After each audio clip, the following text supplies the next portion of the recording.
આ તરફ વિમાન દુર્ઘટના પર અંબાલાલ પટેલની પ્રતિક્રિયા સામે આવી છે। તેમણે કહ્યું કે પૂનમની આસપાસ ગ્રહ દશા ખરાબ હતી। સવારના સમયે મંગળ કેતુનો યોગ હતો। 8મા સ્થાને આયુષ્યમાં રાહુનો યોગ હતો। ઉપરાંત ચંદ્ર સાથે પણ કેટલાક પાપ ગ્રહોનો કેન્દ્ર યોગ હતો।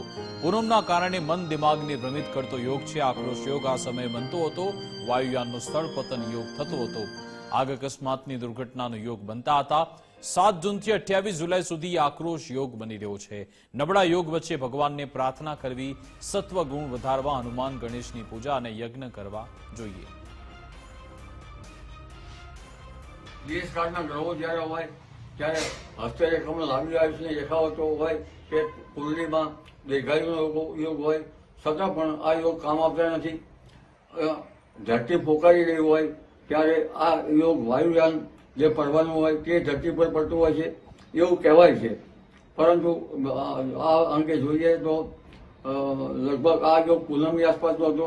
પૂનમની આસપાસ છે, પૂનમ જે ભટ્ટી ઓળનું છે, અમાસ પણ ભટ્ટી ઓળ ગણાય છે। આ વખતે યુમિયોનું પ્રમાણ વધુ હોય છે। સવારના ભાગમાં 12મી તારીખે કર્ક લગ્નમાં 8મા સ્થાનમાં રાહુ હતો અને બીજા મહારાષ્ટ્રમાં મંગળ કેતુનો અંગારક યોગ હતો। જ્યારે બપોરે 12 થી 1ના ગાળામાં જોવા જઈએ તો 12મા સ્થાનમાં જે પ્રદેશનું સ્થાન ગણાય છે ત્યાં મંગળ કેતુનો યોગ હતો। તો અંબાલાલ પટેલે આગાહી કરી છે કે એ સમયે યોગ બરાબર નહોતા।